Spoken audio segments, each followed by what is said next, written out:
recording. Hello, everyone. This is OotiniCast episode 444. I can hear that working, so I'm going to pause that. Great. And this is August the 2nd of 2022, and this is the raw version of the show, complete with all flubs and errors, being streamed out live on twitch.tv/OotiniCast, and then we will put this raw version up on YouTube as well. However, we will also edit as needed the audio, and that will go out as a podcast tomorrow. So we only have a minute or two before this goes, and I'm going to go ahead and tweet this out that we are live. Okay. Oops, I accidentally hit there. There we go. Live for now. 7.1 talk. All right. Oh, okay, there we go. There we go. It is out, and we should be able to go live with the actual show here in just a moment, because we are now at the top of the hour. In fact, we're slightly past it, but hey, it's all good. Okay. All right, so we both have our Audacities going, I know that. Audacity's going. Let me retweet your tweets. No worries. And let me post in my Discord. Mm-hmm. And basically, this is mostly going to be about 7.1. It just dropped today. We got a little bit of a taste of it, and we're going to talk about that today, but we'll get into detail here in just a sec. Let me know when you're ready, Kitty. Ready when you are. Okay, going in 5.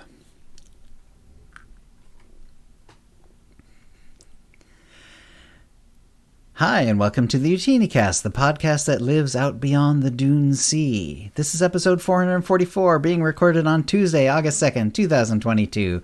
I'm your host, Chill, and with me is my co-host, KittyKissz. Hey, Kitty. Hey, Chill. And what you been up to since the last show? There has been so much going on in my life. Mm-hmm. It has been so stupid busy, like aggravating busy. And in Portland, we had a heat wave. You also had a heat wave up where you're at, because Jill and I live pretty close to each other. Yeah. And definitely where you'll get the same weather. Yeah. Yeah. It was very, very brutal. And during the heat wave, which I still think I have a heat wave hangover, I feel just so sleepy and just bleh. Like somebody sucked half of my brain out and like put couch cushion in there. You just feel really dull and dumb and slow, but whatever. We got some electrical work done at the house on one of the hottest days. Oh man. So far. So we had to sit in the kitchen just going, it was so hot. Because they had to kill the electricity. So there was no fans, no nothing. Oh. And we kind of had to stay around in case the electricians needed anything. Right, of course. And they started at 8:30 in the morning and went until about 3 o'clock. Okay. And we just, ended up just hanging out. We had a good time. It was fun, but it was miserably hot. Right. And then the electricians are like, hey, we're peacing out. We'll see you later. And we're like, okay. We had a whole new panel put in. So my house is an old house. It had 2 separate breaker boxes, and they just kind of compacted it into one. And it's exactly what, we wanted to do to kind of update it, because the electrical was old. Right. And assumably it was dangerous. So it could be, yeah. Yeah, potentially dangerous. Potentially, exactly. And now it's pretty much modernized, at least as far as that goes. Totally modernized. That's great. It's very nice. I think I've suppressed my concern about the electrical for so long that I'm waiting for it to surface and be elated, okay, good. That's what that weird mental illness, was derivative from. Just the fear of my house burning down. and now it's gone. But anyway, so when they left, they're like, peace out, we'll be back to put in your other line because we have a air conditioner that works now. It's great, but the AC it needs a 220 circuit for it because it kept popping all the 110 circuits. Sure. So we, paid to have a new outlet put in that has two 220 circuits in it that can actually big run. Plugs. Yeah, it's big. It's like, and so we're not dying up here because if it's 25, 20 degrees hotter in my room than it is outside, and it's just brutal. It's terrible. And when it's almost 100 here, and it gets to 120. So the electricians peace out, and Kitty and I are like, oh, all right. Well, I guess we won't be able to plug the AC in, but we have a smaller unit that kind of does a job, but it doesn't really, thank God that we had that, but we really wanted main purpose here was to get the AC going. So, yep. But anyway. Yeah, and it's not good on your computers to run them when it's really hot in the room either. Yeah. Well, and having two computers in the room running, that's like those are two little heaters, basically. Yeah, it adds a lot of heat for sure. Yeah. So we start turning circuits on and boom, popping light bulbs. Oh no. All over the place. A bunch of the outlets don't work. And some of the rooms don't have any electricity to them. What the F? And then we start smelling burning plastic. Oh, and we're like, this is bad. This is really bad. Yeah. And we're plugging stuff into the wall and we're hearing. Oh my God. Why are you still plugging things in at this point? This all kind of happened at the same time because I have roommates and they're realizing stuff in their rooms. I see. Okay. I'm, so it all kind of happened simultaneously. Right. Oh man. And we're kind of freaking out a little bit, and we call them and they're closed. And the electricians didn't mark off what breakers went where. So I was worried because there's a burning plastic smell. So I'm just going to kill the electricity to that room, but I don't know what breakers do it. Right. Because they didn't mark them. So we're going through trying to figure it out. And we're calling them going like, hey, we have all kinds of problems. We're having really bad issues here. Mm-hmm. I think it popped probably, I want to say 75% of the light bulbs in the house. So that is insane. Oh, it just sucked, and we're all worried, and I'm like, So we call them. We can't get through to them, and so we have Kitty didn't sleep that night. She was really, really freaked out about it. Yeah. And of course, because I've been suppressing my fear of the electrical for the last 20 years, I slept like a baby. But I still, woke up and we got a hold of them immediately, and they came out and fixed everything. Wow. It ended up that because it was so hot, they were like, they had to go. They're just like, we are so hot, but they messed up one of the panels, right? One of the lines, basically, which was their fault. And they're like, that's our fault. We apologize. Well, yeah, I would hope it was their fault. Yeah, and then they fixed everything. Well, that's cool. And got everything ready, everything going. They give you a few free light bulbs. Yeah, they tried, but they were out. They're like, let me go get some light bulbs. And I'm like, luckily, I have a bunch of backup light bulbs, so I'm going around like anyway, blah blah blah. We have AC now. Everything is wonderful. That's great. It's on to the next project. Amazing how easy. Yeah, and then it's just everything's great. It's like that old Simpsons joke with the doll. Somebody set this thing to evil, and he just clicks it to good. But all that was happening too when it's so hot. It was so hot for so many days, and I was grumpy pants. And I was sweaty, oh, blah, blah, blah. Everybody in the city felt pretty much the same way as I did. But, I am glad that's over. but AC, oh my God. If you've not experienced air conditioning, it's great. It's a great thing. Yeah, and unfortunately, it's I'm going to so get better and happy better. Yeah, I'm super stoked. So, but anyway. Yeah, would you know? I know we'll get back to your stuff in a second. I actually had AC issues myself during the heat wave. Yeah, Thursday night, my son calls because I was over at my wife's place, and it's like, it's really hot in here. And I've checked the thing, and it's like, it's like 88 degrees upstairs now. It must have gone out like just before that, because it was well over that temperature wise. Yeah, and even by the time I got and checked on it was still getting warmer inside the house. And yeah, so we had someone come, and we paid extra to, because it was like they were already full, because obviously they're already full, like everyone's already full. But if you pay extra, they might have like a slot or two that they can do, on the weekend or whatever. And we asked for a weekend one because that's what they were talking about. But then it turns out he came on Friday after hours. It was like 7 p.m. and he was still working. But great, because as it turns out, it was a capacitor. I put in the AC system. Well, I had the AC system put in 5 years ago, and apparently capacitors often do last around 5 years, and sometimes they go out around then. And that was the main issue. There was also like a bit of a loose connection. It was kind of keeping the main fan in the unit working properly. So, but that was just a simple issue of just like plugging it in properly, apparently, from what he described anyway. So yeah, so multiple hundreds of dollars later, I have a new capacitor and the AC is working again. Well, that's good. The other option was wait until after the weekend, or even in the, which was the whole heat wave.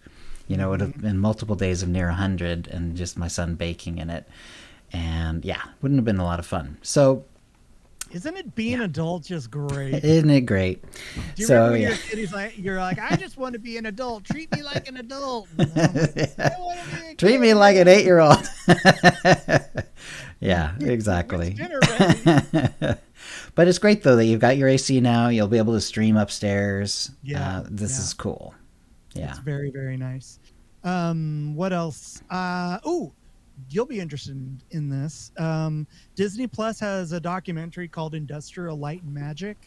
Oh, okay. And I saw some sort of ad or something for it. It's great. We, Kitty and I, we turned it on and ended up watching 3 episodes, and they're all around an hour each. And okay. It's great. So if you're a fan of the movies, and special effects and all that. Out.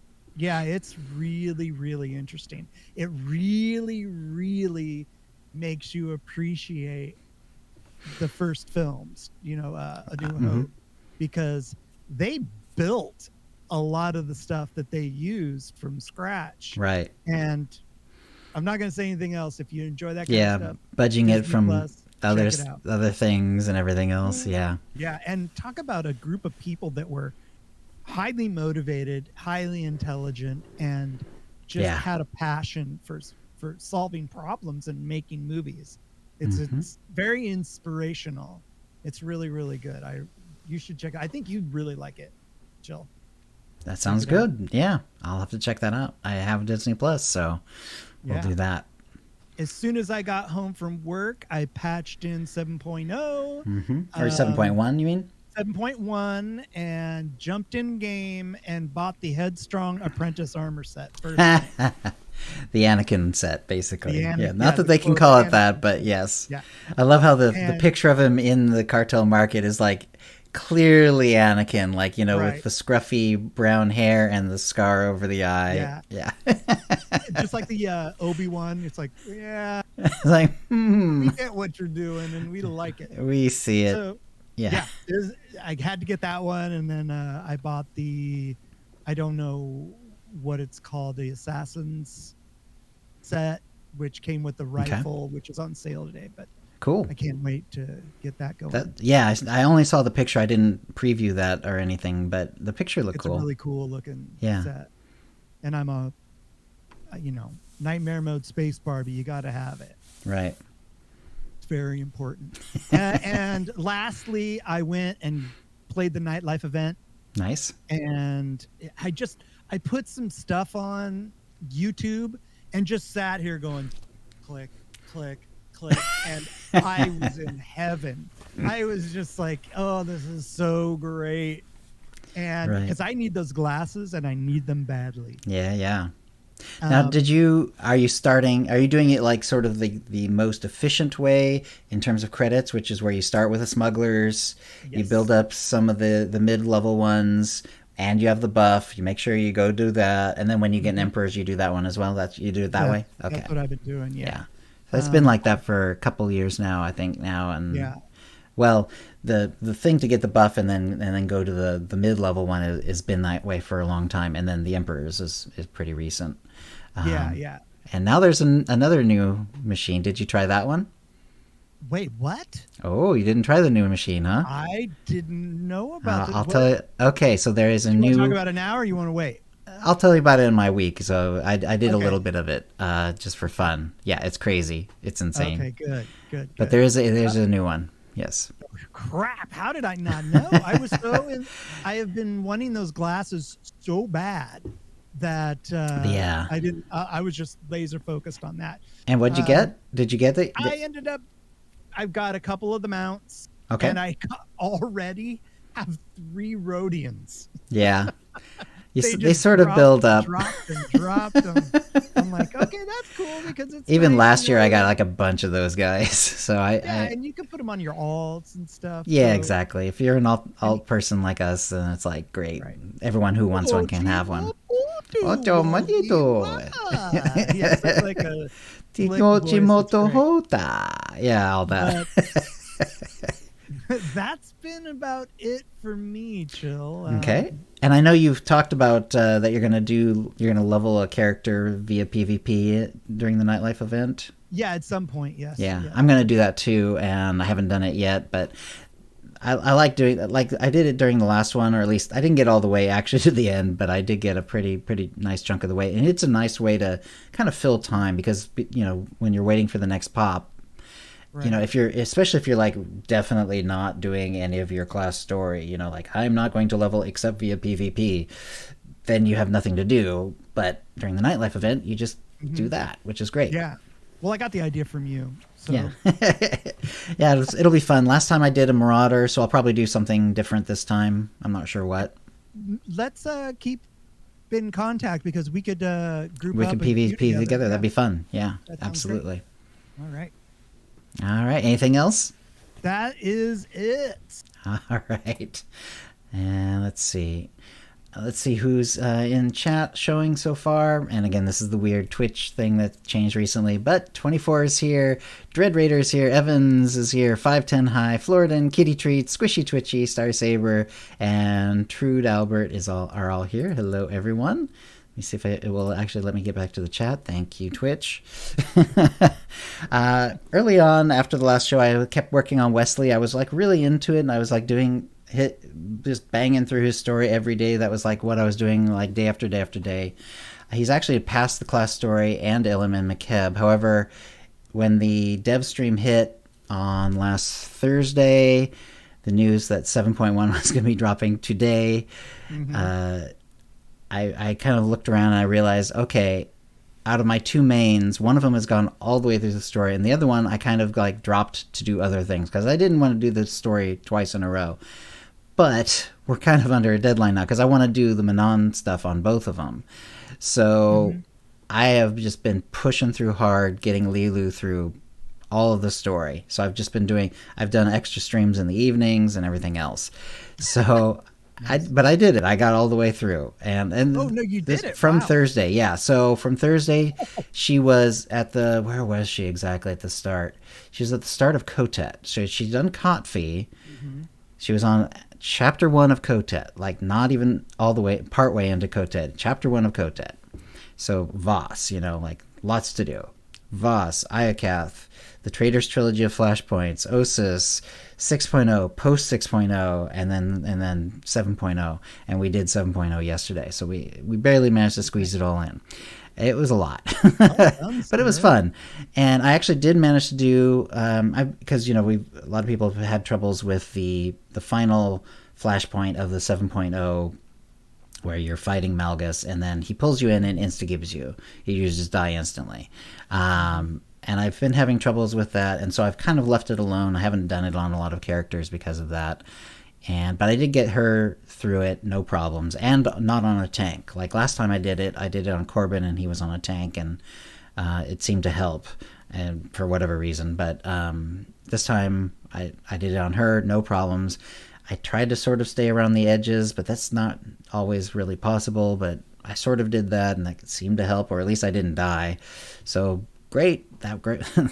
She's through it. Anyway, it was fun to do.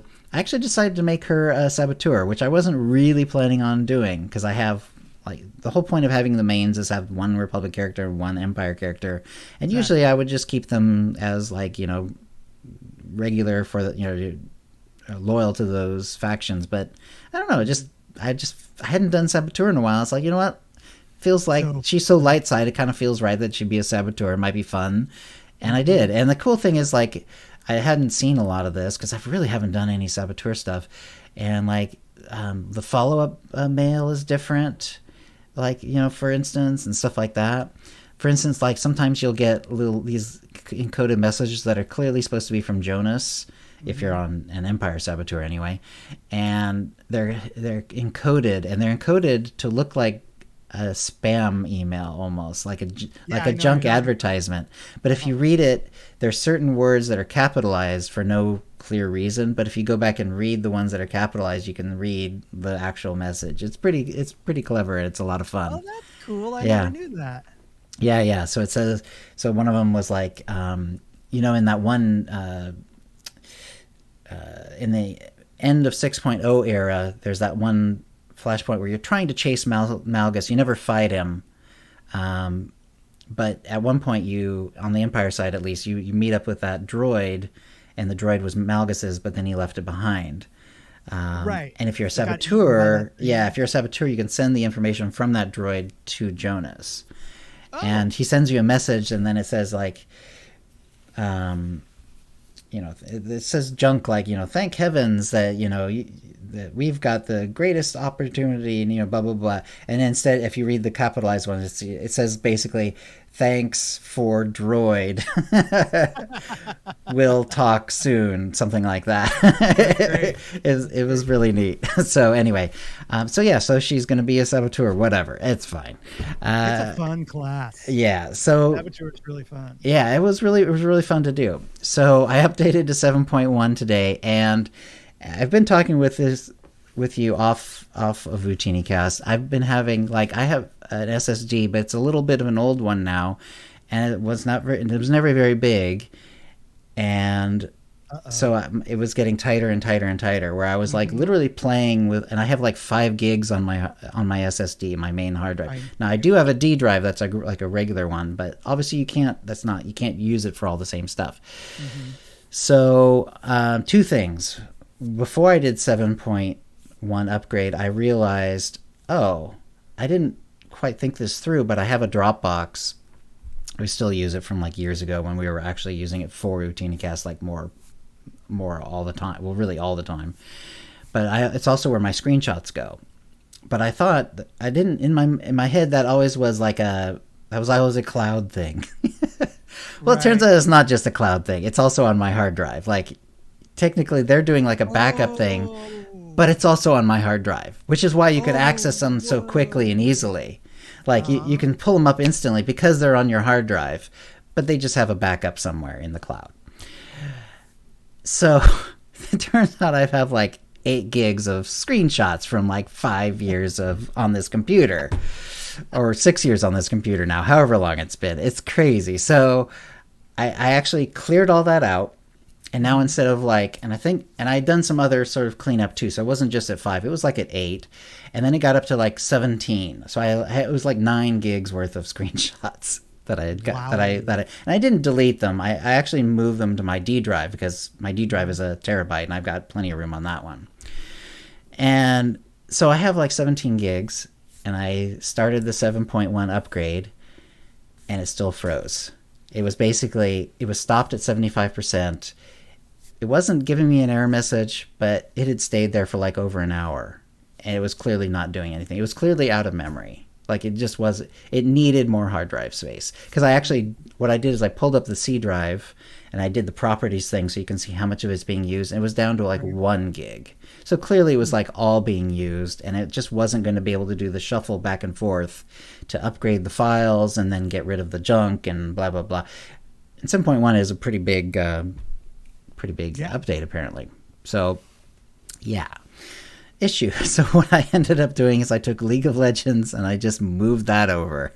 And I haven't even tried League of Legends yet, but it's like a 9 gig game. It's a lot less than SWTOR, but it's, it's good sized. And I just moved that over onto my D drive. I'm hoping I can make it work later. Apparently you can. Like, I did a little bit of research, and apparently it's like SWTOR in that it doesn't force you to like restart it from the beginning every time you want to move it to a different drive or whatever. So we'll see. Maybe it'll work. But getting rid of it, now I have like now I'm like in the 20s on gig, and I restarted the 7.1 update, and now it went through. So well, at least you figured so it yeah, out. don't try to update from 7.0 to 7.1 if your hard drive is like squeaking by on just a few gigs, because apparently you might have some issues. Anyway, so I did get 7.1 working. It worked fine, and I actually had I tried to start it before I moved over to League of Legends.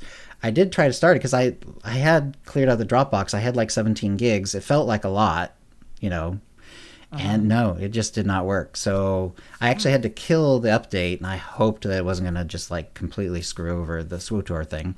But anyway, I moved over League, got some more space, restarted SWTOR, no problem. It just went through. Boom, no big deal. So that was great because I was kind of worried. Let's see. So I checked out the Nightlife event. So here's where the mega machines are. They're in the VIP section of the fleet. They're not in the Nar Shaddaa Nightlife event area. So you go to the fleet. If you have VIP access, you go upstairs. It's up there, and they have like these mega versions of all 3 levels apparently. But I just bought 150 million credit. Yes, one token is 150 million credits for the Emperor's machine on the mega machine, and I put it in, and I got the claw machine pet from like 2 years ago. Which is fun. It's a fun pet, and it was kind of hard to get back in the day, but it's a little bit of a womp since like 150 million credits is a lot of credits. So That's a lot of credit. Yes, and I noticed that Swodorisa has been doing some of this too. She spent like $1 billion on the mega machines. Apparently trying things out, and she posted her results, and then and then Jackie had to come on and say, well, because she was saying like it doesn't seem to be worth it, like basically like I didn't really get that much stuff, and I actually did really, and compared to these results from the regular machines, I think, blah, blah, blah, blah. And then Jackie was like, wait, it's not really meant to be that way. Like, the machines are supposed to be actually a little bit better with the mega machines. But unfortunately, like, she got really unlucky with her mega machines and, like, really lucky with her regular Nightlife event machines.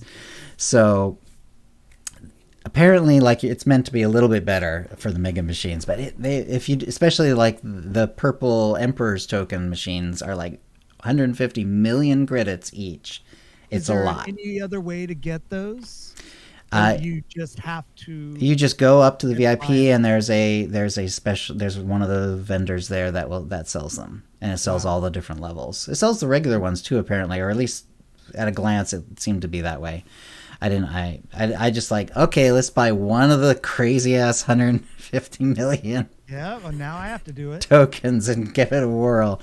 And I got the little claw machine pet, which is cute. I don't know if it's 150 million credits cute, but it's cute. But again, that's the only way to get the tokens is to buy it from that vendor. Well, maybe if you play like the regular mega middle machine, it'll give you the Emperor's token. That's probably how it works, but I haven't done that. I just bought one of the... You can also just buy the Emperor's token right away.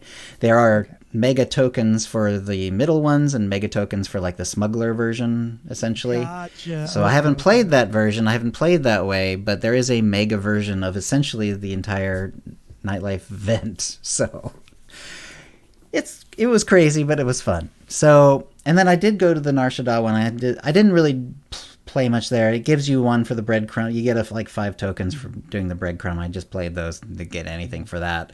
I just looked at the vendors. All the old stuff is there. There didn't seem to be a bunch of new stuff there, at least from the 3 regular vendors. Maybe I have to look around some more. Maybe there's a new vendor that I somehow missed. The one thing I did notice is like all of the older mounts, like the Rancor is still there, but also like that other, I can't remember what it's called, but there's the Kingpin, and then it's another big giant critter mount. That one is now available from the vendors as well.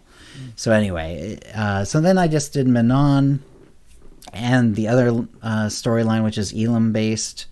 The Elam based you don't have to do, like it wasn't clear to me, like, did you need to do one or the other first? It doesn't really matter. You can, if you start with the Manon stuff, you can do the Manon stuff. The Elam storyline is completely separate. You can do that before, after, apparently. It doesn't really matter. It's all good.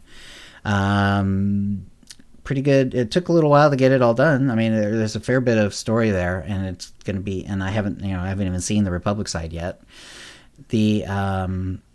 There, you can do the dailies from the beginning. Like, you don't have to wait to go through the storyline before the dailies. You can actually grab the dailies and do them as you're doing the story if you want to. And I actually did some of those. Yeah.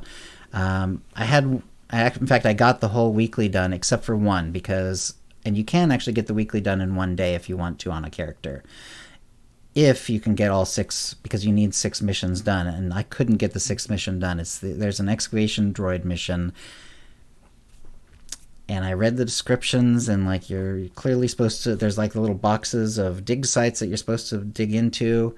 And I did that. And then afterwards, some of them said, nothing's found here. You should try somewhere else. And then I found the one that says, definitely something nearby, basically, is kind of the hint it's giving you. And I tried in the box again. I tried all around the box. I could not get whatever it is supposed to be pulled up to get pulled up. So how many times did you try it? I spent like 15 minutes wasting my time trying all over. Yeah. In fact, I found another one later on. It's like, on my way to like the next real mission. It was like right on the edge of that area. There was one more of those boxes, and I said, all right, we'll try it one more time. And I dropped it there, and this time it did once again say, it should be nearby. And so I tried several areas nearby that one, and again, nothing. Yeah, and doing it again in the same box doesn't do anything. I don't know. If someone else is able to actually get that thing done, please let me know how you got that done. Because as far as I can, it almost feels bugged at this point. It feels like a bug. Like it's so bad, it feels like a bug. It could be just that I'm missing something, and it's just a weird design choice that I'm missing out on. But it feels like a bug at this point. It's that bad. So try to keep that one in mind, because like you might have some troubles with that one. I certainly did. I still do, but I didn't get it done at all. But the story was actually pretty interesting. There's a lot to the Manon one. Seeing the Saboteur one as first choice is kind of a little weird, because I'm already starting to undermine things. I haven't even seen like the regular version yet, but it was fun to see anyway. And then the Elam stuff is more, the Malgus stuff and that sort of storyline that we were told was also coming, and it did. Nice. And there's some very interesting stuff there. So I had a lot of fun with that. Can't wait. And yeah, so. So there we go, and that's all the way up to today. And so a lot of 7.1 stuff to come. Like you, I'm going to be doing some PvP and doing the nightlife event, and we'll try to do that together. That'll be fun. Yeah, and I'll definitely see the 7.1 stuff on the Republic side as well. Send the gear over, blah, blah, blah, blah. We'll start working on getting more gear upgrades. I finally got everything, and it's like 2 sets worth, because I do have like a tank and a DPS set for them, and so I've got 2 sets worth of stuff to all upgrade and get done, re-augment kit and blah blah blah blah. It's all good though. I did get my 230, whatever it is, up to the 30. Because I haven't been spending any of the coin that I've been collecting, through the last couple of weeks, and so I went in there and just boop boop pulled out my buffs that are in there, and then put them back in. Nice. Ready to go. I crafted Good to go. a bunch of grade 11, whatever. MKA key 11 kits. Yeah, for the augments. Yeah. And ready to do it. And I won't, obviously I'm not going to augment the levels on the way, but when we get to the end, I'll have to, I'll move all the augments over. I'll have to store them somewhere or something, I guess, in the meantime when we get, because you got to remember to pull them out before you upgrade, or else you're going to lose your augment. So that's no bueno, because those things are expensive, even more than the kits. Yeah, they're really expensive. So that'll bring us to the tip of the week. I just wrote a tip myself. And I think it was Jackie, actually, because she did a little thing on Twitter that said she was going to jump around to the people who were streaming SWTOR, and she was going to check in and see how their 7.1 experience was. And one of the first things, she came on kind of early on my stream. I think she was gone shortly after this, but I didn't know, like they had mentioned, and we'll talk about the dev stream in a little bit, but one of the things in the mention of the dev stream was that you could change, there was like a color wheel to change all the colors of the class insignias. Mm-hmm. So for people who are colorblind or wanted to set up a particular like color scheme, maybe like all Republic Blue, all Empire Red or whatever, you could do whatever you wanted to with the, but I couldn't find the darn thing. So she helped me out. Yeah. At least SWTOR did, and I think it was Jackie. She didn't confirm it, but I think it was Jackie. And so what you do is you go into your character sheet area, into the tab for for combat styles, and sort of in the top middle of that, there's one of those little stylus, like a little pen symbol, little stylus symbol, and you click on that. That's how you change. That's how you change it.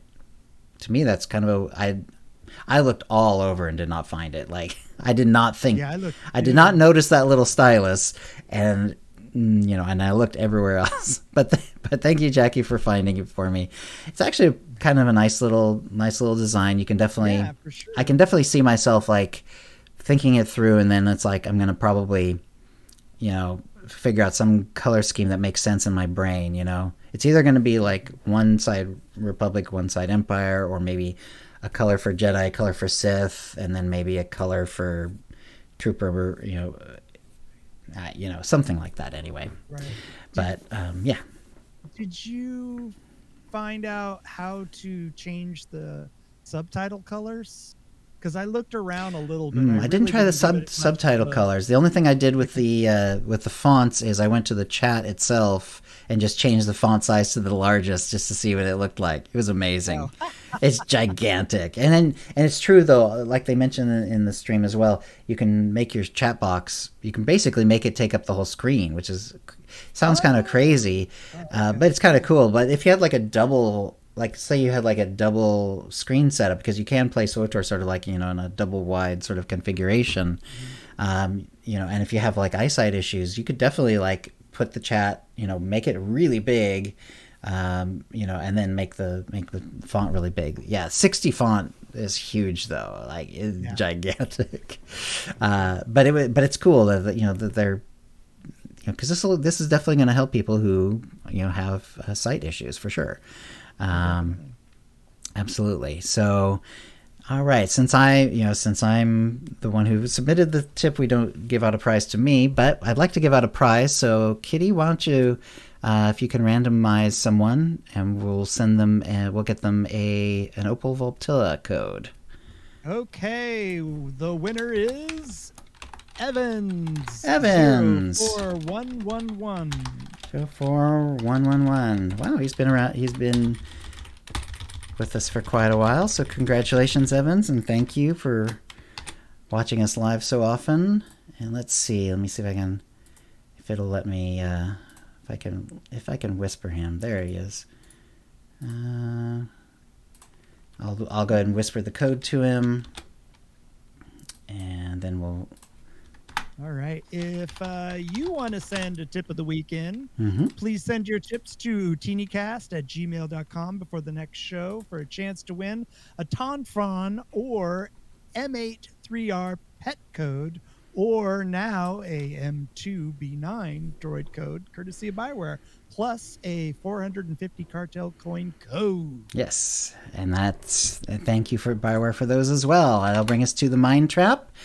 And let's see. So this time we asked, have you leveled in 7.0 using a combat style from another class? So this is something that was not possible until 7.0 happened.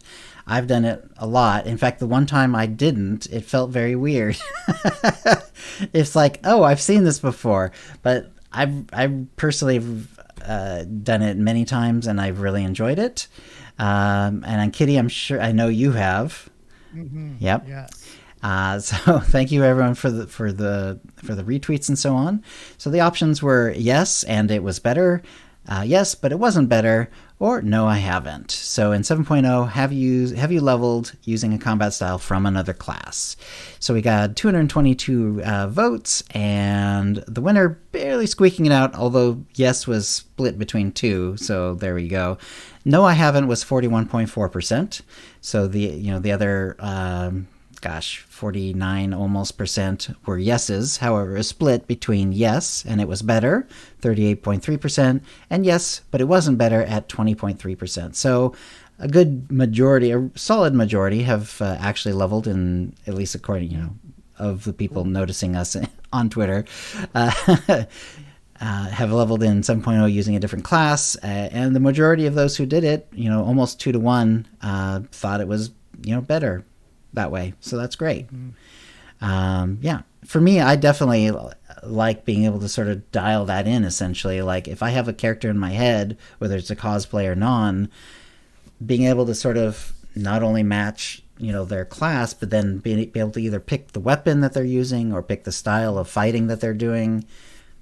I really like that, and yeah, I've been enjoying that a lot. So yeah, it's really cool. Yeah, I did a character that started off Sith, and she eventually evolved into a Jedi Guardian. That's cool. So when she's angry, I play her as the Marauder, but when she's kind of being goody, she plays as the Jedi instead. That's clever. Fun. That's cool. So she goes from being double wield to single wield. That's cool. Like, if it's a, kind of like she's letting the dark side take control. Right. She pulls out the other one. Yeah. Pulls out the extra weapon. She's like Jedi, kind of. Because, she's evolving. That's cool. So, yeah. Is she, where is she in the story? Is she the one you're playing right now, or? We're still in Coffee. So, nice. I know you're going to take her all the way through? I'm going to take her all. That's a lot to do. That's a lot to do. As I reminded myself recently, that's a lot of story to get through. Which is really good to have a Guardian, because the dot spec is pretty good AoE.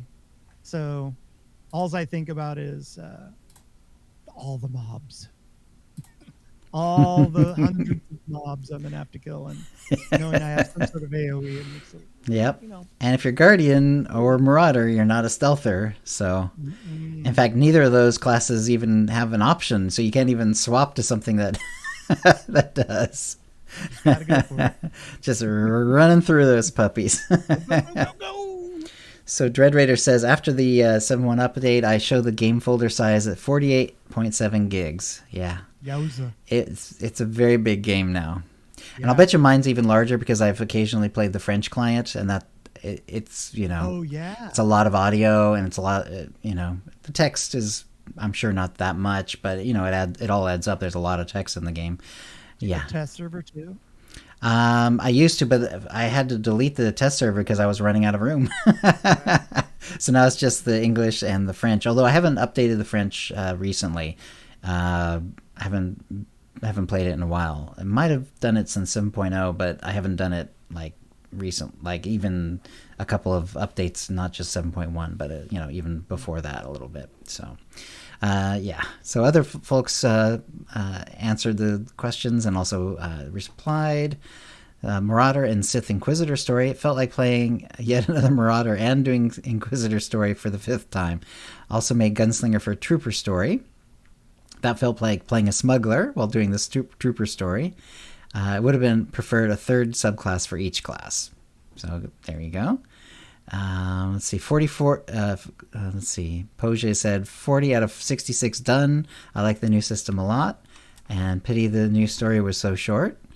So that's a lot of leveling. If you're like taking 66 characters, you already got 40 of them updated. Yeah. For 7.0. That is a daunting task. Mm-hmm. Let's see.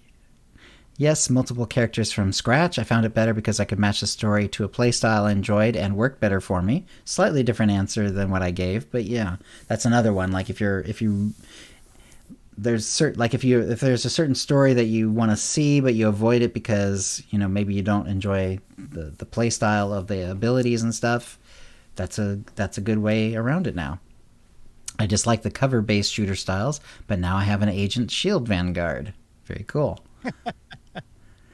Let's see. My Imperial Agent has only just gotten her ship, but she's playing as a Gunslinger, and I like that. So that's cool. Interesting. So she's going for the dual blaster agent. Yeah. Definitely an improvement for me. I wanted to play a blaster rifle wielding bounty hunter since launch, and now I have it, and it was awesome. Nice. Yep. Let's see. I don't like the melee for Jedi Knight or Sith Warrior, so now I have a telekinetic Sage Jedi Knight and a lightning sorcerer Sith Warrior, and I love it. I've wanted to play through those stories again, and this has brought new life. There you go. Excellent. Mercenary as a Vanguard is awesome. Plus, you get to use that great Mando rifle with a disintegration feature. Great rifle. Yeah, that's wild. I don't have it, but I've seen it. Playing a trooper with the bounty hunter and a sniper with the gunslinger classes respectively. Oh wait, sorry, no, he didn't quite phrase it that way. Playing a trooper and bounty hunter with the sniper and gunslinger classes respectively. Okay, so in other words, he likes to play the trooper, the other tech guys with the cover classes, essentially. Also played a consular as a focus guardian. They all felt fine, if odd to be a different character using those classes. Yeah. Yep. And yes, with all 4 non-force user origins and a warrior, but haven't yet on the others. And Sith Warrior Shadow. Don't know what I was expecting, but it was a meh experience. Some class quests were stupidly easy because of stealth. I understand people going for examples like Sniper Operative, so they have the full agent experience. Yeah, I could see, because as far as I can tell from what I've leveled, I haven't leveled stealth every time, but I've done it a couple times. It does seem like there's not like extra stealth, anti-stealth, where there almost always is for like smugglers and agents. It's like there's anti-stealth put in those instances and so on, and they're never really needed to be for like knights and other classes that just didn't have access to stealth. Right. And so and I don't think they added any, so it definitely makes it easier. So there you go. All right. Unfortunately, we'll have to skip the Cantina talk. My life has been a little crazy. We'll go right to the holo feed and to the news. So there was the dev stream. It was last Thursday, 28th of July, and it began at 1 p.m. Central Time, which is BioWare's Austin time. And before they started it up, they did the latest SWTOR video, which is Disorder, that came out before 7.0. Then they went live with Charles Boyd and Jackie Coe. Charles Boyd is the soon-to-be leaving creative director, and Jackie Coe is the community manager. Let's see. There basically is an overview that they put on the screen. So digging deeper and R4 Anomaly stories, there's always a little bit of story around the operations as well. They always have to make it sort of side stories because not everyone gets to see the operations necessarily. But there always is some story. So it'll be interesting at some point to see that story. But I definitely cannot do it right now. R4 Anomaly Operation and Rewards, Manon Daily Area and Rewards, UI and UX and visual communication updates, the Narshada Nightlife event, new cartel market items, and the fact that it's launching August 2nd. And so this is what launched me into getting my other main ready. So there is a code. It's LOTS Malgus, and that is basically going to work until August 8th. So you have almost another week. Ooh, I forgot. Yeah, to get the Darth Malgus deco. And Gotta the way they have it capitalizes, the L, the S, and the M are all capitalized. I'm not sure if those are necessary though, because I've seen variations where it's kind of like all one or the other. So I'm not sure if you absolutely have to have it L, big L, little O, little T, big S, big M, but that's the way they had it phrased during the live stream. Anyway, yeah, so you just log into swotor.com on your account. There, if you go to my account, there's a little section for codes. You put in LOTS Malgus, and you get a Darth Malgus deco. It's pretty cool looking too. Yeah, it's a nice one. It really is. The story of Digging Deeper was taken over then by Ashley Rule, who is the newly promoted narrative director, and Caitlin Sullivan Kelly, the newly promoted lead writer. So the idea is that the player, is investigating what Malgus was after on Elam. It's actually Elam, not Elon. And this is the planet where you did the flashpoint at the end of the 7.0 stuff. It's the one that's been having the bugs, but still, hopefully everyone has gotten through it who needs to. Sahar Kateen's journey through following the events of the Disorder trailer. So this is all coming together. Lana and Theron, Sean come back, and then you'll confront the captured Malgus as well. So there's also the Manon Daily area story and characters. And on the Empire side, you're following up with some of the characters following the Manon stuff.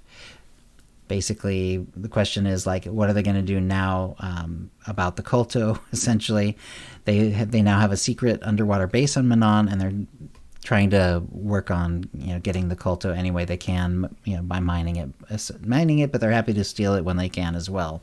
The Republic side they're hoping to make a pact official between the Manon Selkath and the Republic. But however, building a bridge of trust between the Republic and Manon is difficult. There's also a Selkath isolationist revolt that's going on. And since I've seen the Empire side, I know that there's at least some connection with the isolationists during the Empire side story as well, but I won't get into it beyond that. And they did kind of go into the different characters that you'll meet, but I don't know. It gets a little much, so we'll keep going. So the story for the R4 Anomaly Operation, characters are asked to investigate a gravitational anomaly knocking ships out of hyperspace, and if there is a gravity generator, it could cause havoc across the galaxy. So yeah, this is something that's happened in Star Wars before, sort of from the the pre-Disney period. But there have been basically ships that could actually artificially create these generator fields, gravity generation fields, and prevent other ships from using hyperspace around them. So, yeah, and they could either trap them in a system so they couldn't escape, or and in this case, we're also hearing about actually pulling them if they're already in hyperspace and pulling them out of hyperspace. Yeah, that's what in Rebels they had that. The cartoon Rebels. Okay, good. So it's also canonical now too. That's good to know. Yeah, I remember I can't remember the name of the game anymore. There was a Star Wars sort of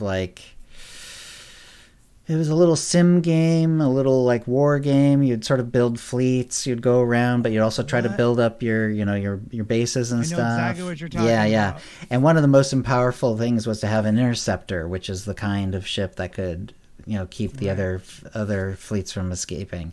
And if you had that, and you had a nice big beefy my wife and I, when we played that game, we called it a brute squad. Form a brute squad then, from Princess Bride. It was basically as many ships as you gather together, and one of these ships that could prevent them from leaving, and then you just wipe them out. Because there's nothing they can do. They can't escape the hyperspace. Anyway, right. So obviously anything that sort of affects hyperspace strongly is, potential trouble. So... Anyway, so yeah, the operation then part was taken over by Eric Musco, lead game producer, and Jackie Coe again came back as community manager. There's going to be 8-player story and veteran modes. There's 4 bosses: IP, CPT, Watchdog, Lord Canoth, and Lady Dominique. And then they did kind of go into, the fights, but I'd rather not do that here. Mm-hmm. They did also talk about the UI, UX, and communication updates. So we talked about the font size changing, the font color changing too, apparently. But Kitty, I didn't actually investigate that too much yet, and I don't remember exactly where that is.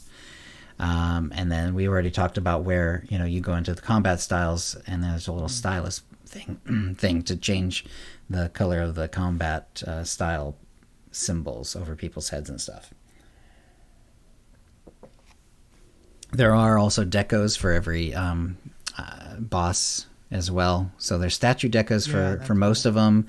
And then for Lord Canoth, there's something called a Nyrot tile, because there's like this creepy tentacle-like stuff on the floor that you can put on as a tile, as a deco, and it apparently has something to do with one of the effects that happens during his fight. Sounds pretty cool. Yeah, it does. Yeah, the wings of Nyrot Mount is very cool, because the same sort of creepy tentacle-like wings show up, and they're sort of glowing as well. Very wild mount drop. That very cool. But I can't wait to see one out in the wild. Yeah, that'll be really neat. It reminds me of an episode of Futurama where two of the characters, butterfly fight on the moon. Yeah. They kind of look like butterfly wings. I don't know. I haven't seen Right, they're shaped, the game, butterfly-ish. Right. But they're kind of glowing, and they're a little like kind of weird and crackly too, in a weird way. Oh yeah, and Zen and Dread said that it's Rebellion and the Interditer ship. The video game we were talking about was Star Wars Rebellion. Yeah, that was a fun game. That was a great game. All right, so let's see. So there were some outfitter improvements as well. There's more poses that you can do in the preview and so on.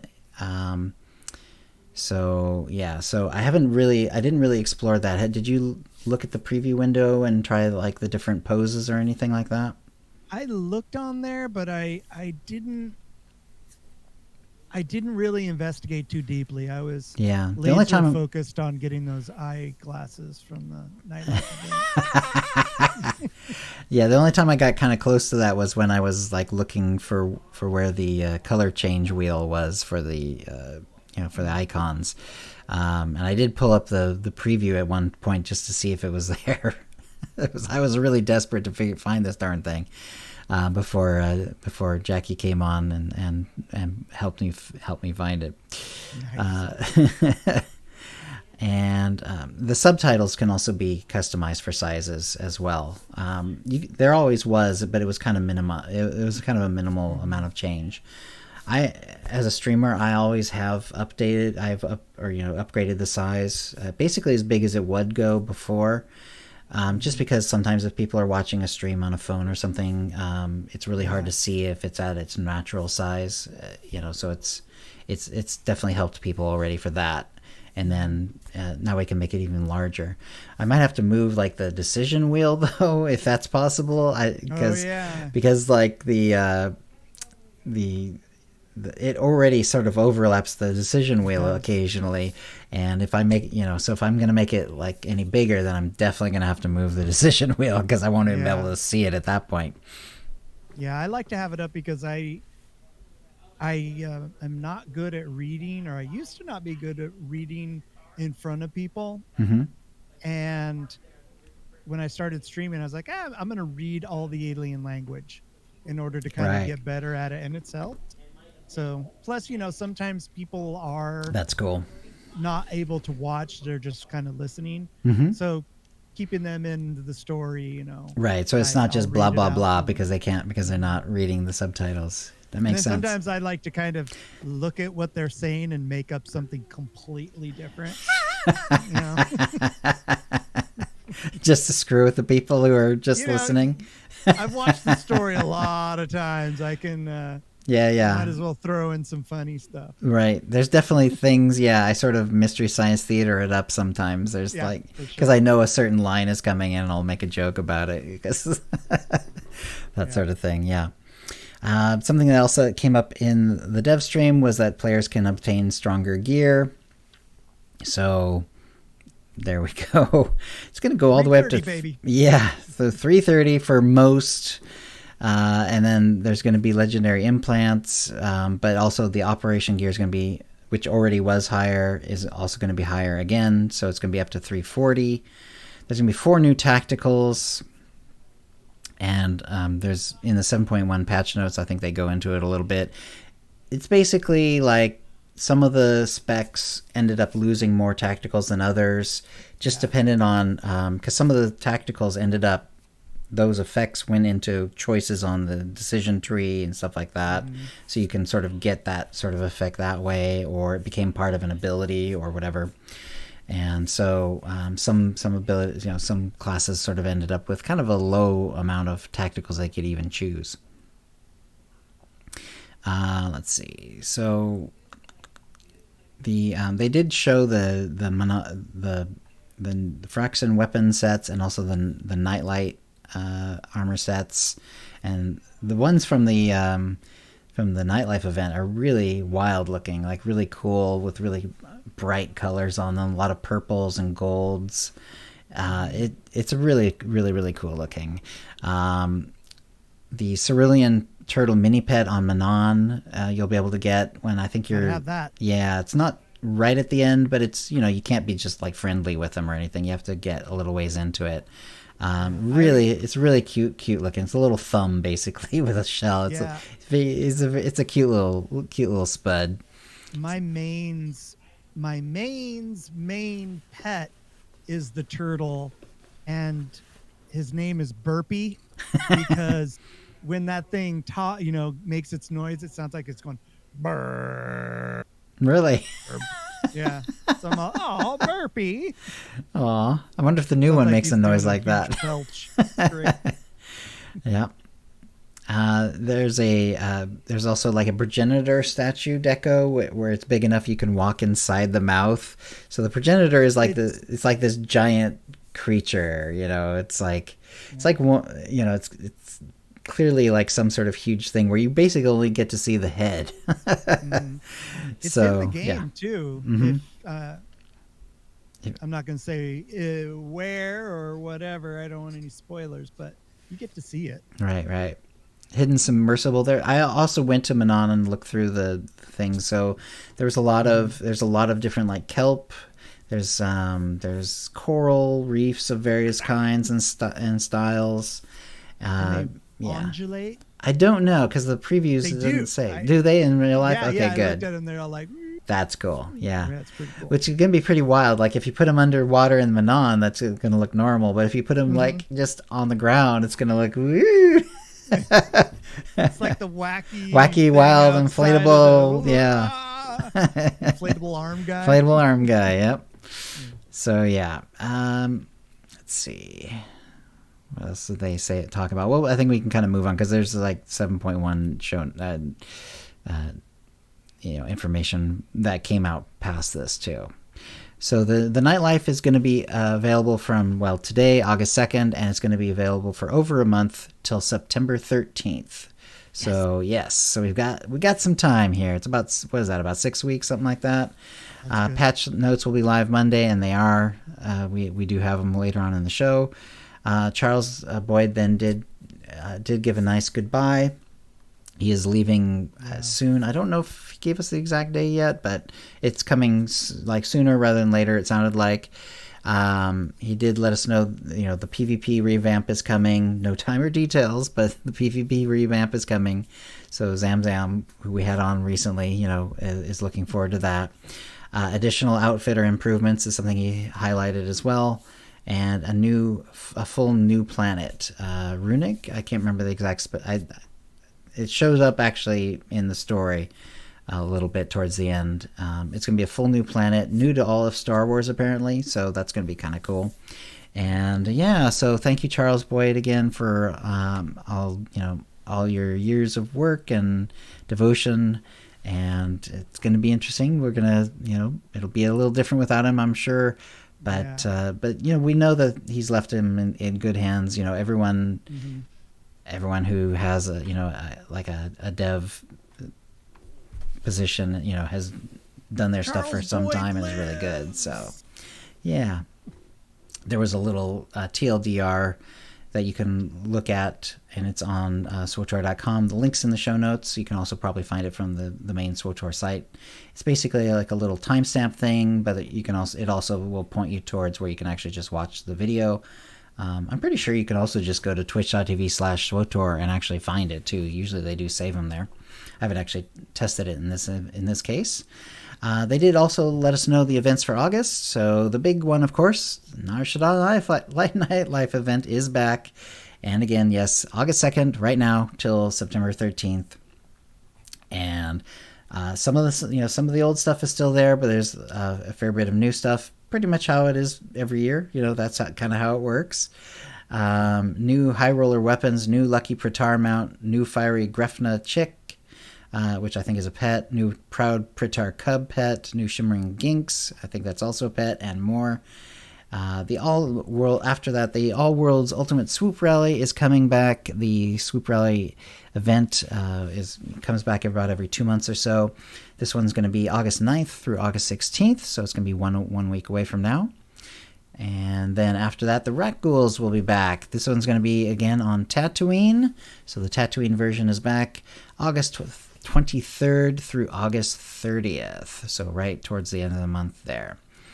And then, of course, it is still the 10-year anniversary. If you haven't gone and checked out the 10-year anniversary vendor, go ahead and do that. I think it's one of those things, it's like there's no urgency because it's here for so long, but at some point you should go and check it out because there's really some nice stuff. It's basically all free, essentially. You just get as much as you want and it's good to go.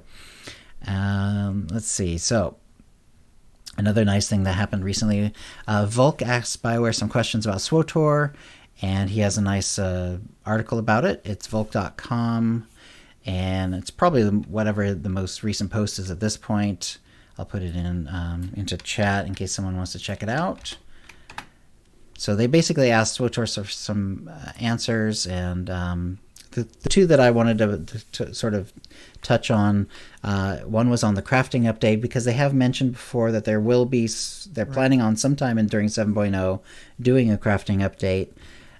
There has been, an update to crafting during every expansion. This one did not come with your release, but they still want to do it. The official answer stated that while the developers cannot provide a definitive timeline right now, a change to the crafting system will not be implemented in the immediate future. At this time, players can continue spending credits on augments. In other words, it's not throwing away your credits to re-augment your gear or whatever. So there's that. Not in the immediate future. And Volk seemed to think that this might indicate that they're not just going to slap on another tier, but they might be making some more serious changes. And that's certainly possible. But I don't think we've heard anything more specific than that. And it would make sense, like, why it would be delayed so long, because it doesn't feel like a new tier would take too long, but we'll see. And let's see. And one of the other questions I wanted to touch on Volk's thing was what they did in 7.0 in operations is now basically only healers can do in-combat reses.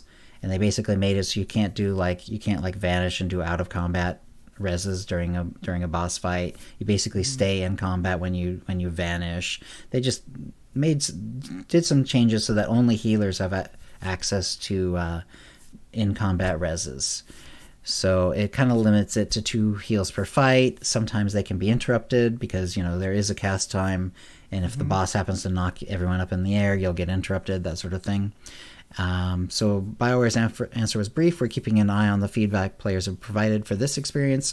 No updates will happen in 7.1, but we will look for finding a solution for this in a future update. So, and then there are some other things that they talked about, and you can check out Volk's post. Yeah, Volk's great. Yeah, good stuff. And all right, so then there's the 7.1 patch notes.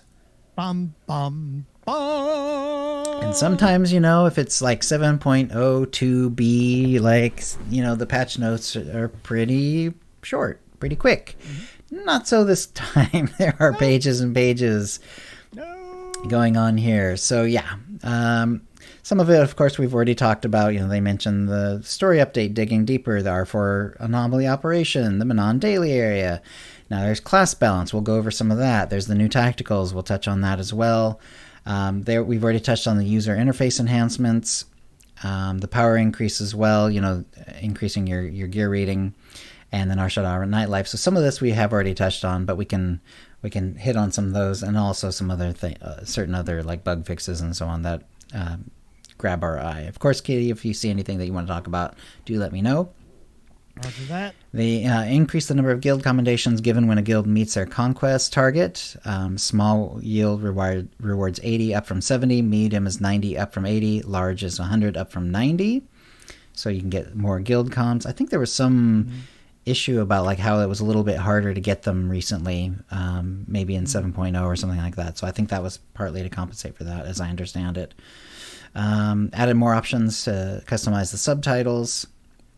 Amongst the new options, players can now do the following: increase the subtitle scale further than you could previously, change the color of the text, and add a background and change its color. So you can, if you want to, you could always have the text with a black background on white or yellow or whatever color you like for the actual text. It's pretty cool.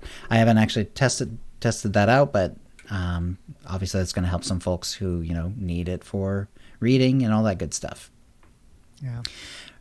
Here's one I definitely want to touch on. Rested experience now correctly increases when a character is logged out in a rest zone.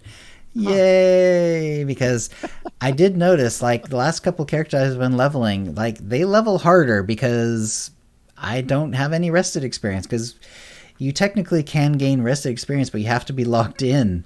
And as soon as you log out, that goes away. Oh. Yeah, so you could actually watch the rested experience go up, but it's like 287, 288, 289, but what should be happening is you log out and then the next day you come in, and instead of 288, you should have, multiple thousands or whatever ready to go. And instead it's 289, 290, 291. Yeah. So now it should be doing it correctly. We'll see. Yeah. It's now possible to see weapons when inspecting a character in the outfit designer. Great. Augments now function in level shifted content with their stats scaling appropriately. Okay. Let's see. Alacrity, accuracy, and shield chance are no longer scaled by the level shift in the system outside of PvP. So I think what was happening is and I did kind of notice that, like when I was leveling a character, and sometimes you'd get ahead and you'd be leveled down, and your accuracy would be all over the place. Like sometimes it'd be really high, sometimes it would be really low. So apparently they just decided not to shift those, and yeah. And that's good. Yep, alacrity, accuracy, and shield chance, and that makes sense to me because like. Alacrity is another one. Like you need a certain amount of alacrity to get, your global from 1.5 to 1.4. And if you don't have that much, then it doesn't really do anything. And I could see if alacrity was being bounced around all the time when you're being scaled down. I mean, when you're leveling, who cares? But if you're at end game and you're being, you're going to a level 70 flashpoint or whatever, and all of a sudden, and all of a sudden you're very carefully min-maxed. Alacrity does not, in fact, get you down below the threshold anymore. That that is kind of a pain. I'm not sure why the shield chance one is there, but I'm sure it's something similar where it's like they didn't want it bouncing around too much. Field respecialization legacy perk now appears an unlock option in the character window for eligible players. I'm not sure. I guess was that a bug fix? Because that's been a thing. So I guess that was a bug fix more than anything. Let's see. Updated the colors of the level and class in the character selection screen to increase readability. So I didn't necessarily notice that, but I wasn't. I'll have to check that out maybe more carefully. But when I did character select, and I did a fair bit of character select because I usually do some crafting before I get on and actually play the game properly. So I didn't necessarily notice that, but great. A new loadout is no longer created when closing the loadout window while creating a new one. Thank you. Yeah. Let's see. Equipped tunings are now properly displayed when previewing characters, which is nice. So now when you're previewing a character in the character sheet, or from the character sheet window, you can actually see your tuning. Fixed an issue where the tacticals of players with 15 empty inventory slots were swapped with ship equipment. or sent via mail when changing loadouts. That is hilarious. It'd be great if you could use them. Your character could use them. Yeah, all of a sudden you've got ship armor. Good luck getting through this, buddy. Big old missile magazine. Yeah. Let's see. I am skipping a lot of these, but we'll find some more. Armor pieces are now colored immediately after a dye module is applied. So I'm not sure exactly what that's referring to. Were they sometimes like waiting until you like close it and reopened it or something? I'm not sure. Yeah. I'm not sure. Let's see. Fix some overlap issues in the loot buggy, window. Yeah, the currency tab no longer shows the PvP season tokens if the player does not possess any, so that's easy enough. Fix some typos, fix some sound effects. Something I noticed, I don't know if, I doubt it'll show up here on the patch notes, but when I was doing the Saboteur, Lilu as the Saboteur, there's a couple of conversations where I would choose the Saboteur option, and it would say it, and my character would say it normally, and blah, blah, blah with the mouth. And then, all of a sudden, everything would freeze, kind of, and you'd hear one of the other options, as though she had chosen that one too. That's weird. And then it would go to normal, because then the guy would answer it, but it would pretty clearly answer it based on the Saboteur version that I had said, but it was like, whoa, I did put in a bug report for that. It was a little weird, but apparently like the Saboteur version, there's a couple of moments there where it's like, what's going on here? Yeah, a little buggy there. Let's see. Those turrets floating, I noticed those. Oh, okay, good. That's good. It was just kind of They were just hanging there. They're just like floating. Did they put? I wonder, did they put something under it, or did they just lower it? They just lowered it. I don't know. Oh, okay. You haven't been there. I see. So you saw the bugged version, but you haven't seen the upgraded version. Okay. Yeah, I haven't seen. I was just curious how they fixed it. If they just lowered it, or just slid something underneath there. We found an old phone book and we shoved it under there. Like it's a card table. Right, exactly. Let's see. Customizations are locked and cannot be changed when going back to the Choose Your Origin story screen as intended. Let's see. Players wielding two weapons can no longer unequip their main hand weapon while being polymorphed. Okay. You don't get polymorphed a lot in this game, so I'm not sure. You don't.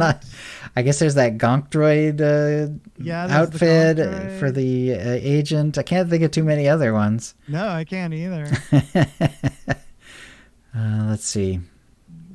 Weapons with special visual effect on fire no longer trigger the animation when the character uses abilities that do not require the weapon. That's interesting. That's nice. Anniversary vendors now sell Galactic Starfighter paint jobs based on factions. That's cool. So that's cool. If you're up for those paint jobs for Galactic Starfighter. Let's see. Okay, we won't worry about that one. Let's see. There was apparently a bunch of bugs with the baby progenitor feeding tank deco, because they fixed 3 different things about that. Let's see. And items in economy. Right. So following changes to itemization, we're removing the tactical items listed below from vendors and characters' inventories.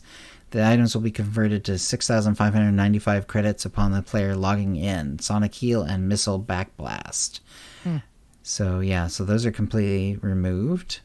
It seems like such an arbitrary number. Yeah.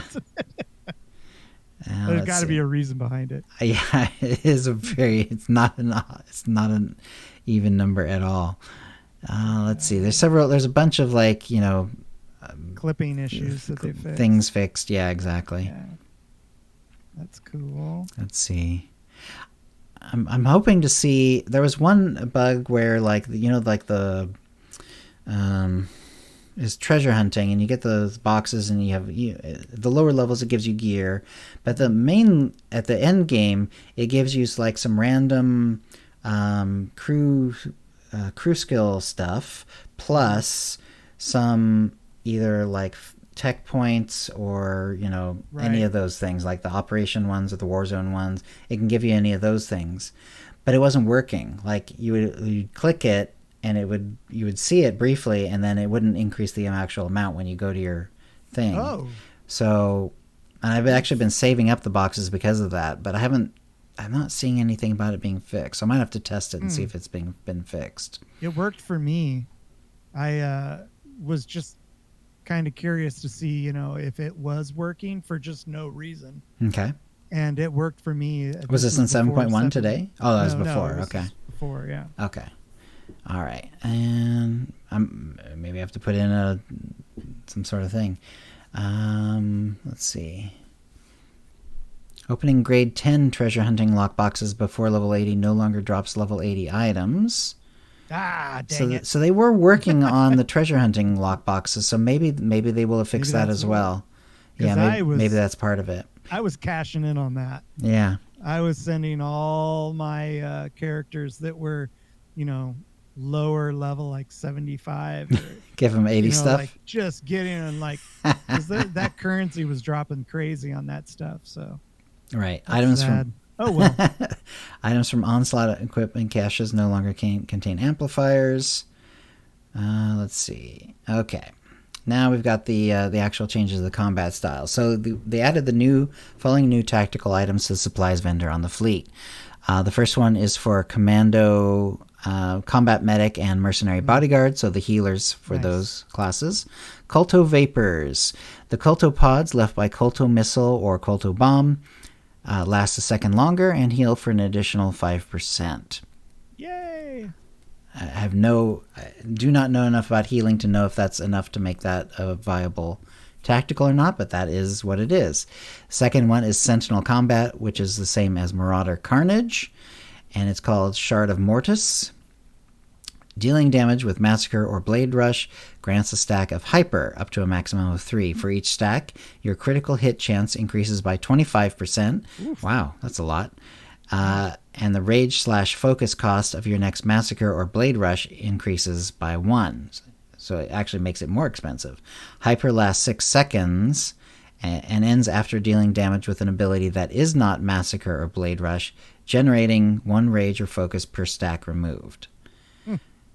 Okay, hyper lasting that ends after dealing damage with an ability that isn't Massacre or Blade Rush. Do they mean like a crit? An ability that crits that isn't Massacre or Blade Rush? Because otherwise, how are you going to get the stacks? I know that with those classes, certain thing. So you can just spam Massacre? I thought, is Massacre a spammable ability? I didn't think it was. I can never remember the name of any of the stuff. Yeah, interesting. I'm not sure because it's definitely one of those that like the way it's written is not necessarily enough to figure out exactly what's going on. I'd probably have to see it in game to figure out exactly what's going on there. But anyway, that's what it is. So the third one, Commando Gunnery or Arsenal Mercenary. Gyroscopic Stabilizers reduces the cooldown of Death from Above or Mortar Volley by 20 seconds. Death from Above or Mortar Volley deals 25% more damage to targets affected by your heat signature or gravity vortex. Interesting. I don't know if that's good or not. I mean, Death from Above is what, like a 40-second cooldown usually? So it's roughly halving it, something like that anyway. And if it does, and it deals a lot more damage to targets affected by heat signature or gravity vortex. And the gravity vortex heat signature stays on a long time. So once you put it on, it'll last for the whole Death from Above for sure. Mm-hmm.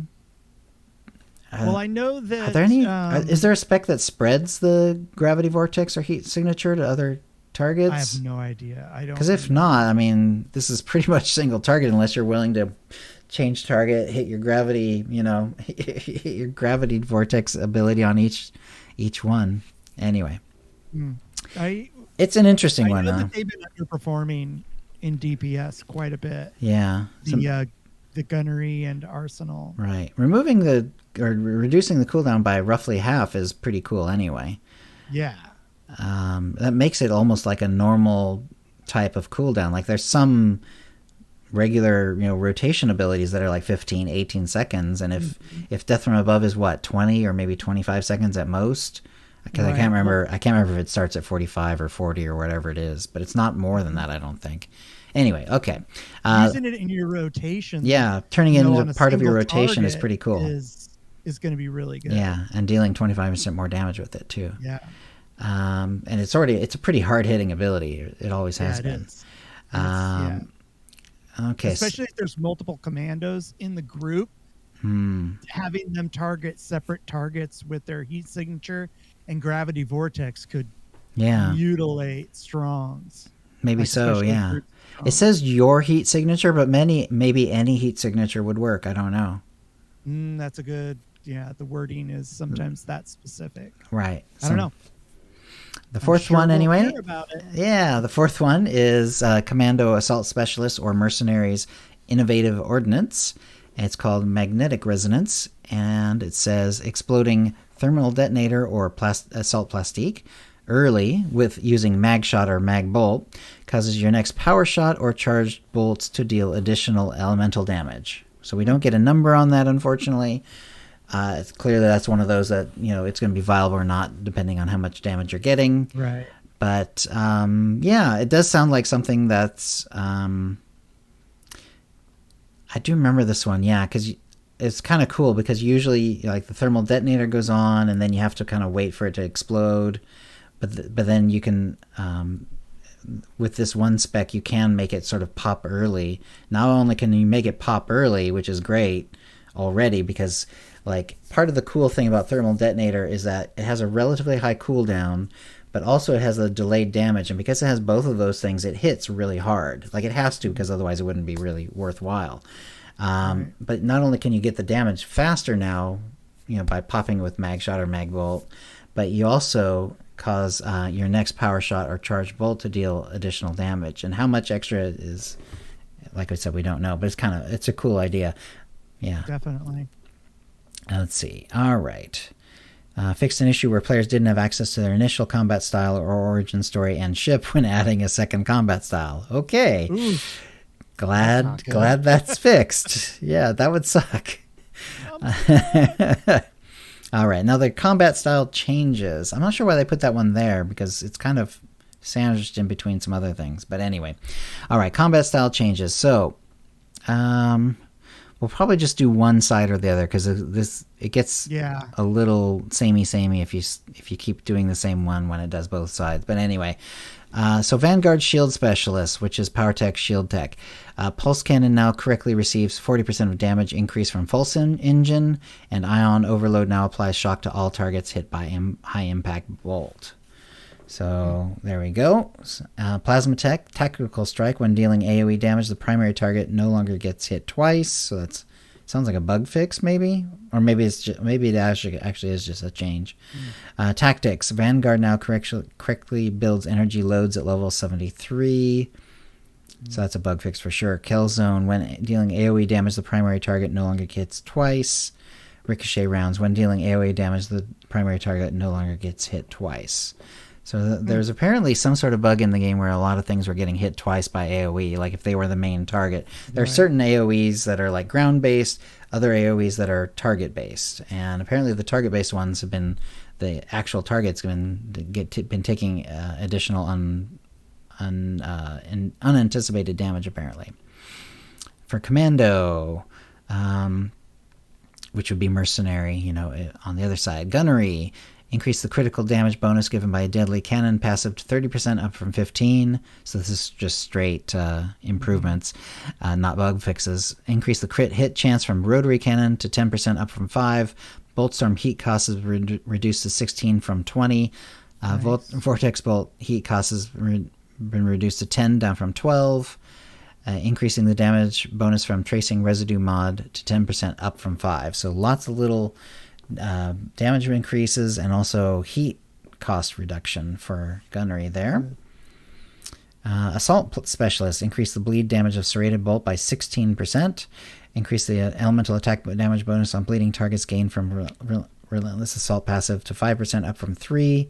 Change the functionality of the Incendiary Ignition mod from giving more ticks of combustible gas cylinder to increasing damage on targets affected by Incendiary Missile. Okay. So slight change in how that works. Increase the periodic damage bonus from Slow Burn mod to 30%, up from 25. Explosive round now generates 2 stacks of supercharge when used with hyper assault rounds. So lots of, basically those all feel like improvements. So again, sort of balance change. Too. So then moving on to Scoundrel. Hot Streak now properly resets the cooldowns of the following abilities. For Scrapper, Backblast. For Ruffian, Bushwhack. And for Sawbones, Triage. So apparently that was a bug fix.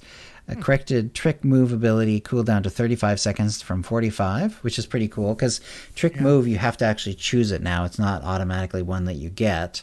And there's a lot of abilities in the game like that have that sort of range of cooldown, somewhere around the 45 to 1 minute cooldown area. And in the older version, like 6.0 and even 5.0, there's usually like an improvement you could get that would reduce the cooldown by like 10 seconds. And then in 7.0, whenever you chose this sort of ability, it usually had that sort of improvement already built in. So they decided in this case to either, add it, or maybe it was an oversight and they always intended to add it. But in any case, this is now like the improved version of the Trick Move ability. So it's down to 35 from 45, which is cool, actually. I actually do choose that one usually, personally. I think the other ones... One is the group smuggle, which I'm sorry, I will never choose. And I can't remember whether, I think the third one might be the stun bomb, like the one that causes any damage will break it, that sort of stun bomb, as opposed to the kick.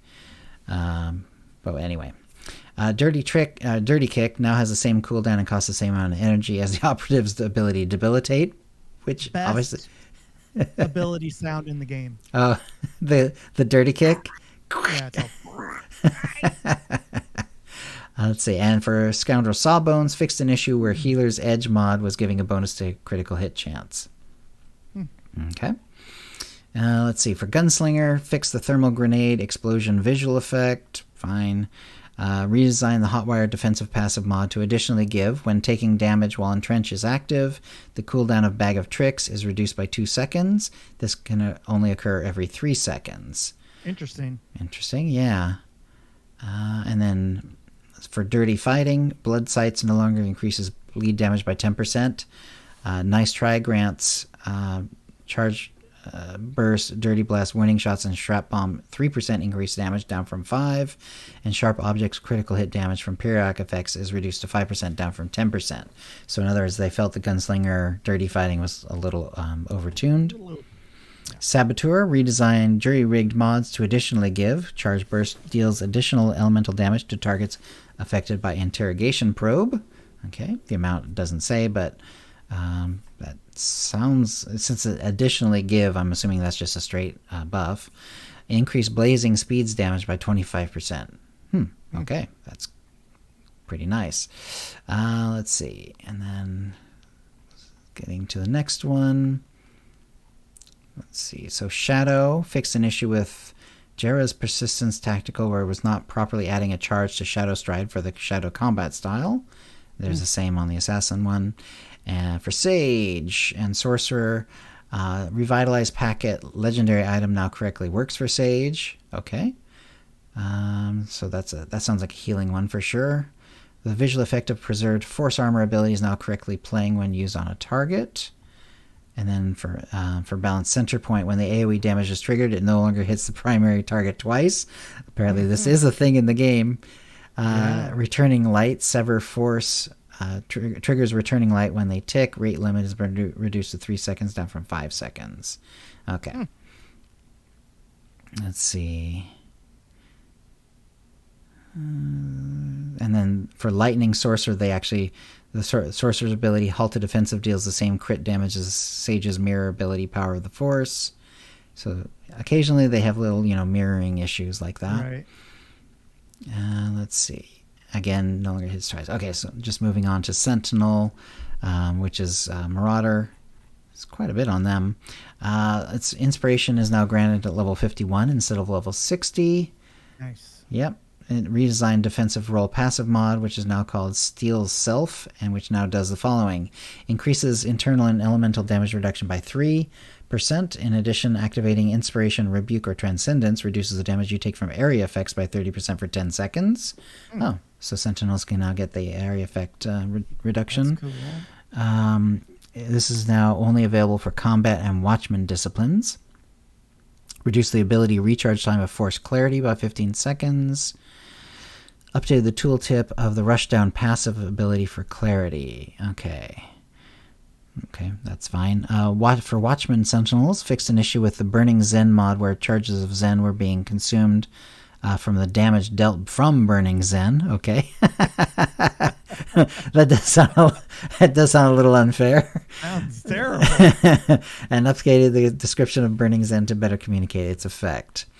For combat Sentinels, increase the damage buff from Opportune Attack on Clashing Blast to 10%, up from 5%. Redesign the Quickness mod. Dealing damage with an Ataru Form Strike reduces the cooldown of rage spending offensive abilities by 1 second. This effect can only occur once every second. In addition, Ataru Form deals 3% more damage. And redesign the Combat Trance passive to do the following. When Execute is consumed by Blade Storm or Clashing Blast, you build 1 rage. In addition, you are immune to interrupts and all controlling effects for 6 seconds after activating Precision. So it sounds like they mix those. It sounds like they put 2 together. Yeah. The immunity effect cannot occur more than once every 30 seconds. Interesting, yeah. Is there a way to get Precision down to 30-second cooldown, though? Interesting. All right. Anyway, even if you can, it can't happen more than once every 30 seconds.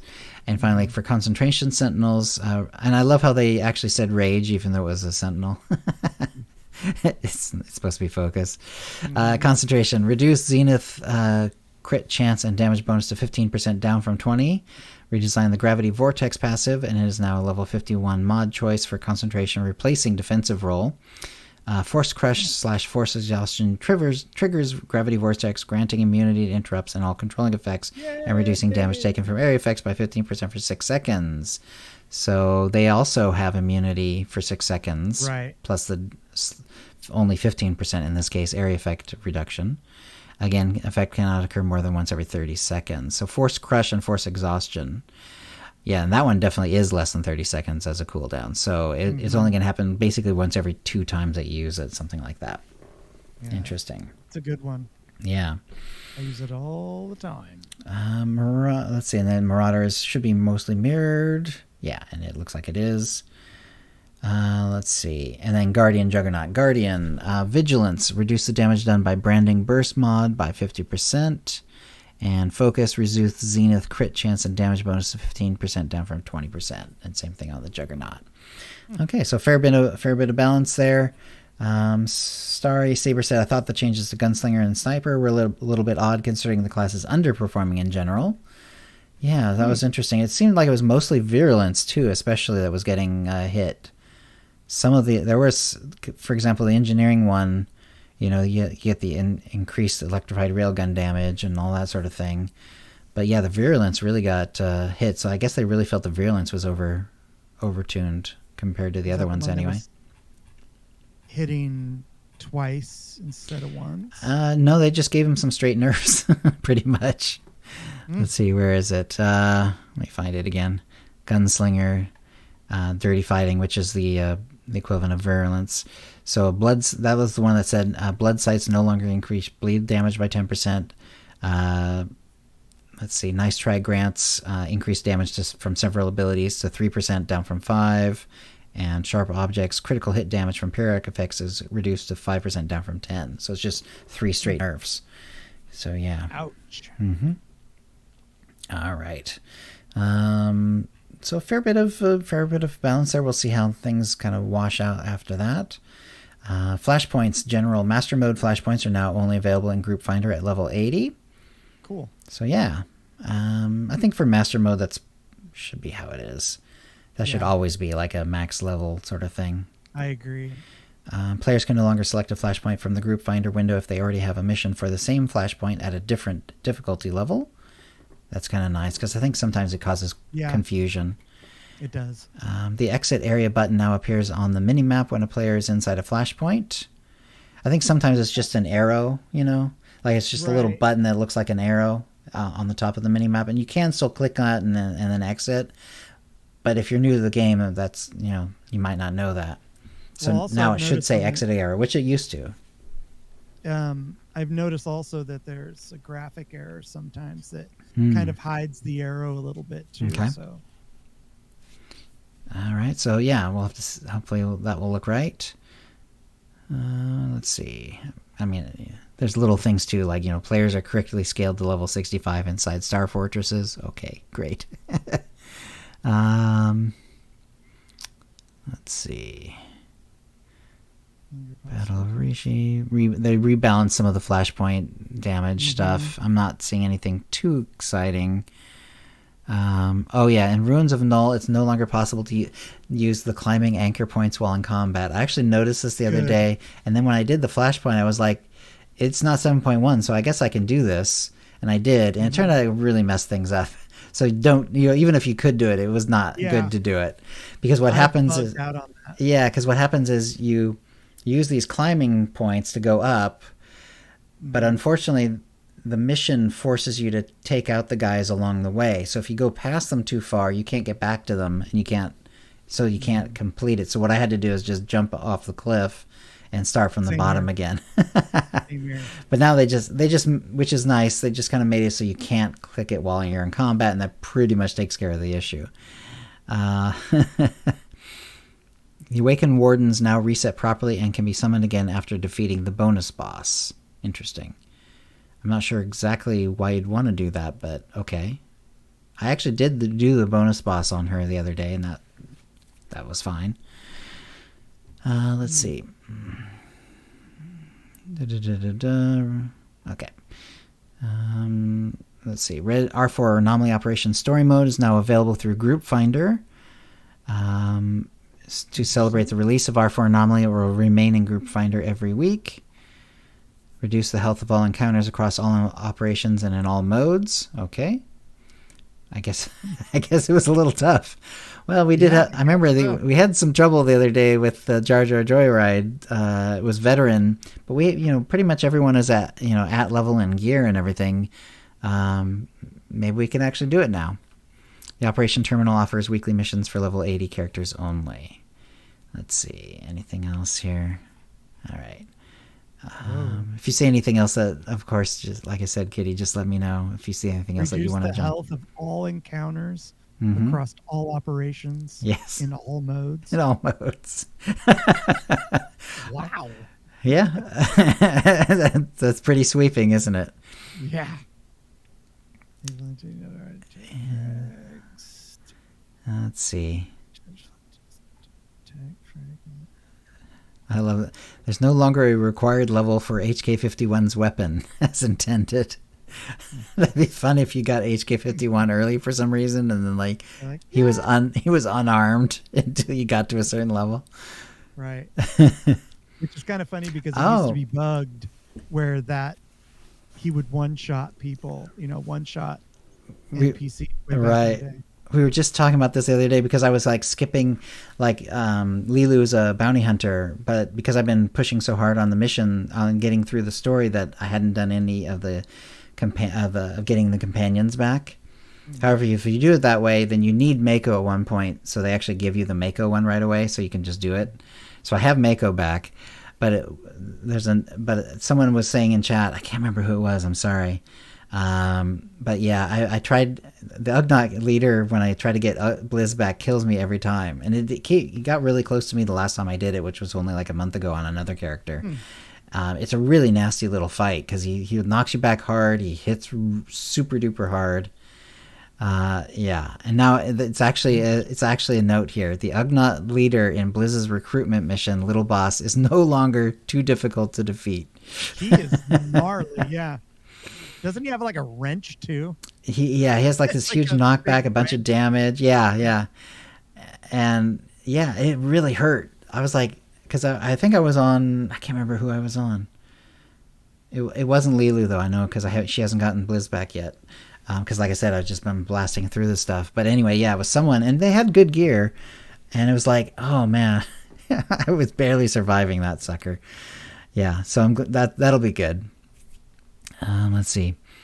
The user interface no longer flashes on the screen during the cinematic where Zoom is scanning the Shroud of Memory mission. Do you remember that one? It's just like, oh, that was weird. Yeah. Flash, flash, flash. And you're like, is that supposed to be here? Are we looking at through her eyes? What's going on? I haven't done the ZO one in a long time, so I'm not sure if I've seen that, but I saw something about that. Yeah, that seemed really weird. Yeah, so apparently that's gone. Apparently it was a mistake. I guess it makes sense that something like that could happen because, you know, you're playing through without your regular abilities and stuff. So yeah, so they must have to jump through some hoops to get, you know, the UI just to stay the way it is most of the time. Let's see. All right. So not a bunch of little ones, you know, like Treek's bowcaster can be re-equipped when you unequip it and blah, blah, blah. Let's see. The following missions now reward tech fragments for players above 75 for arenas and war zones. The Warfront Weekly, Zero Tolerance Daily, and United We Stand Daily. Cool. And in arenas and war zones, Maul, Shadow and Assassin, Maul Spike's stun effect can no longer be clicked off in PvP. Apparently, because you know you can right click a buff, but you usually can't right click and remove a debuff. But apparently you could. I am sad to have read this and not having to try it. I had no idea. Yeah. That is hilarious. Wow. Stun. I think I'm going to unclick that one. Thank you. I don't need that. Right click. I love that idea. All right. Which is perfect too, because if you're stunned, you don't have anything to do anyway. You might as well. Yeah. You know, click it. Let's see. The Nar Shaddaa nightlife. Unruly patrons and casinos in Nar Shaddaa are now correctly scaled during the event, so that's good because it's now live. Let's see. Galactic Seasons. Players who didn't complete the Reputation track before the end of Galactic Season 2, Shadows of the Underworld, can now keep on progressing this track and earn the legacy titles. Right. Yeah, I think we're actually getting back into some earlier. That's actually earlier patch notes. That's like 7.0. B to 2B or whatever it was. So fair bit. We'll have to see how much. Other than the one mission not completing, the only other, like, it was pretty bug free for me. Other than there was one point where the guy I was supposed to go back to wasn't highlighted on the mini map, but he was at the exact same spot, so it wasn't like it was hard to figure out or whatever. I just went back to the same spot and. Yep, the little instant store was green. I went in and yep, he was there. He just wasn't highlighted on the mini map or the main map either. But fortunately, because it was like the third time I had seen him, I knew exactly where to go. So that wasn't too bad. It was kind of disappointing though. I couldn't finish the daily because that also kept me from finishing the Manon weekly on her. Obviously, I can do it tomorrow just using a different mission. Or, you know, but because that won't reset. The dailies would reset, but you only need 4 for the daily. So I had finished the dailies. I just hadn't finished the weekly. Cool. Yeah, so you don't need all 6 for the daily, fortunately. So I was able to get the daily. In there. Yeah, just not the weekly. And let's see. So going on past the 7.1 notes, patch notes, note from the dev team, Jackie Ko. The Manon dailies in the PTS, you could only do those with characters that had done the new expansion before you could access it. And Jackie Ko confirming that players' experience reflected in the PTS will be what goes live with 7.1. The dailies will unlock after the crit path is completed, so players will need to complete both. I'm not sure what crit path she's talking about, but basically, you need to finish the story before you can do the Manon stuff. So you'll have to be caught up. And unfortunately, there's not a lot of jumping ahead like it It used to be you could jump pretty far ahead in the story. You still kind of can. You can skip Kopfi and Kotet and kind of jump past Osis. But past that, it's really tough to jump past stuff. You kind of have to do pretty much everything. So, yeah. So I would love to see that rectified in the future. I would love to be able to just start with Manon or whatever? Yeah. At 7.0? Because I remember back in the day, and us being altaholics, we're running that so many times. It gets pretty brutal and kind of off-putting. Like, I don't want to do that again. Or, right.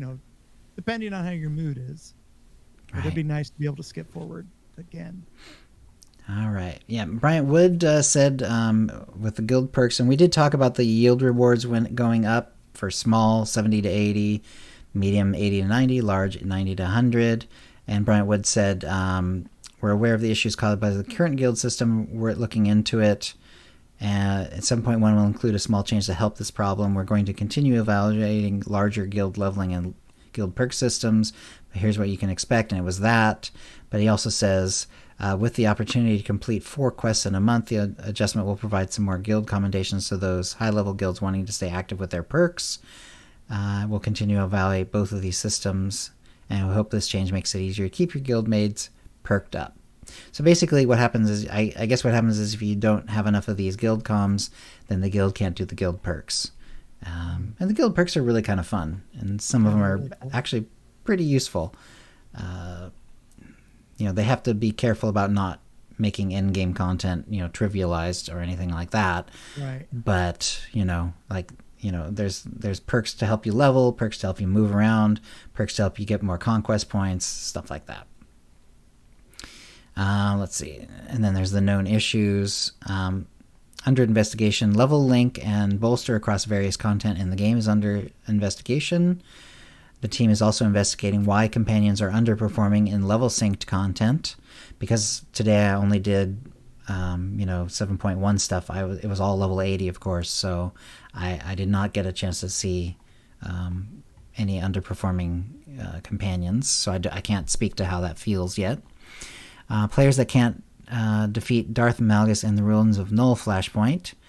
Apparently that bug is still there, but they keep saying that like it's getting rarer and rarer. So there's another thing they've said later on below this that basically says like it's gotten really rare, but we do want to see in 7.1 if people are still having troubles with the end game Malgus fight where you get pulled in and insta-gibbed. If that's still happening. So if that is still happening in 7.1, they definitely want to hear about it. But they do suggest to stick to the outer perimeter of the fight by the stone path, but not beyond the pillars when Malgus uses the Relentless Assault ability.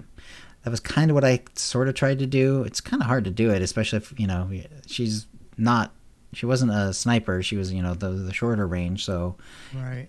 You kind of have to keep up your damage to some degree, but whatever. Yeah, let's see. And then mobs can get under the map without dying during the Lady Dominique encounter. Oops, that doesn't sound like fun, because good luck targeting him then. Lucky Praetor mount is clipping with characters with male and female body type 4. It's amazing that they can get that sort of stuff to work at all. Let's see. There's a bunch of little ones. Kira Carson's ear is clipping with her hair during the first cutscene of Digging Deeper. Okay, fine. I didn't even notice that. The group finder shows the wrong group role after switching loadouts, so that one's interesting. That one I'm sure they'll work on. There's no pop-up description when hovering over accuracy stats in the details window. That's not good. I hadn't noticed that yet, but that's not great. Let's see. The headstrong apprentice's chess piece stretches in the character sheet window. Have you noticed that? No. Have you put it on yet or anything? Yeah. Oh, I okay. didn't see it. In the character sheet window. I guess you didn't check it in the character sheet window. You went to the outfitter or whatever instead. Yeah, I was just looking. Or maybe it doesn't happen all the time. Maybe it's for certain classes or species or whatever. Yeah, and I only used it on one character. Okay. So. Let's see. And progression is not tracked within the legendary items achievements when equipping a secondary implant. Okay. Interesting. So let's see. All right. And a bunch of these are actually older bugs that we already knew about, so I don't think we need to talk about all these. Let's see. All right. So let's see.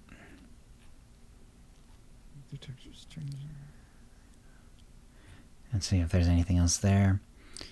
We already know about that.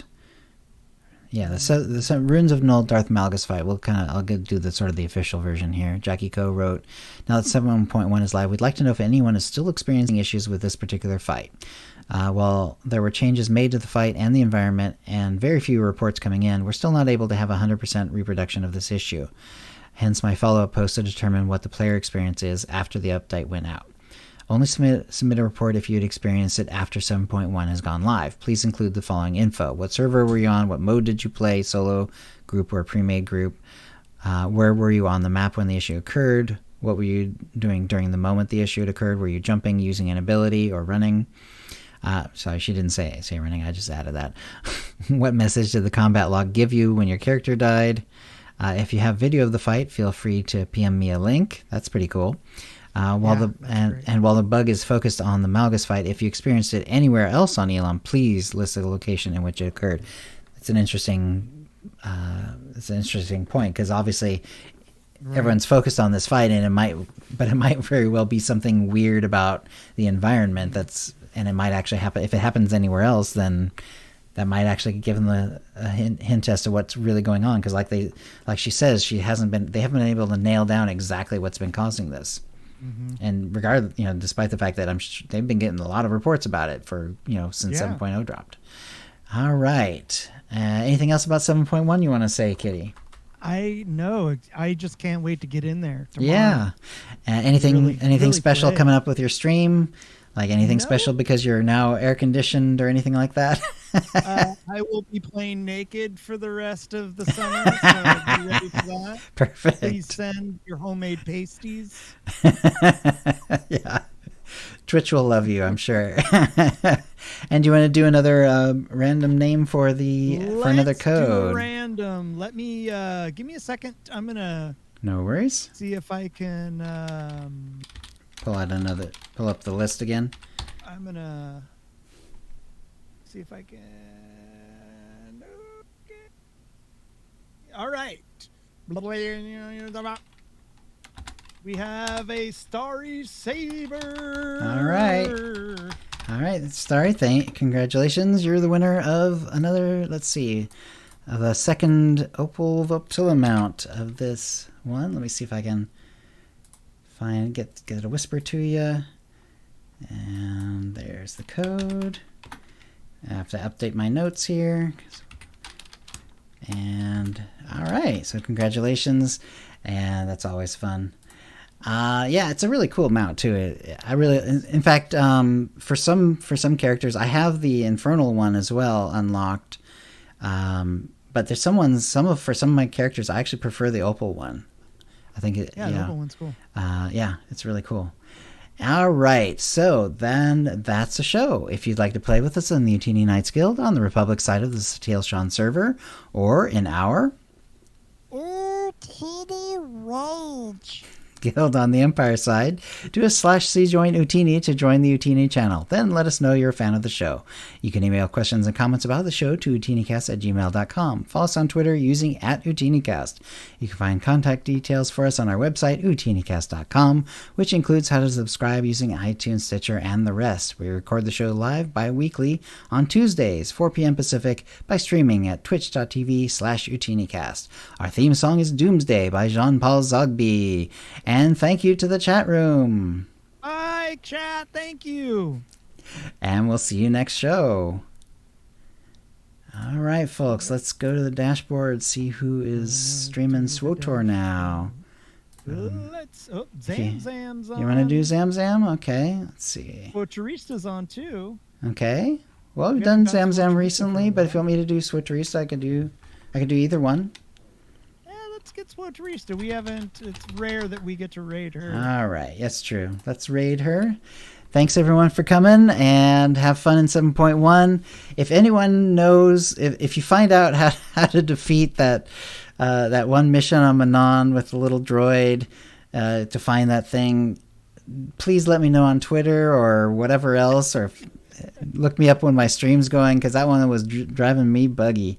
Help a fellow nerd out, Yep. folks. All right, here we go. Okay. And we're hosting her. Say hi. Hello, OotiniCast and friends. Very nice to see you here. Hello, everybody. Great to have you. I saw you were streaming earlier today. How was that? I hope you had a nice day. You probably pooped because I think you've been at it a while. Yeah. OotiniCast says, hi, Citrus. Have a great stream. Thank you, and thanks for bringing everybody over. We're throwing our last few coins for the day into the machine. All right. I've won most of the... She's won most of the big prizes. You guys are good luck. Look at you. Already? High Roller Light Staff. She won something. Nice. So now I have... Okay, I need to find somebody who's got the... All right, I'll close that. Okay, I'm going to stop the stream, stop the recording.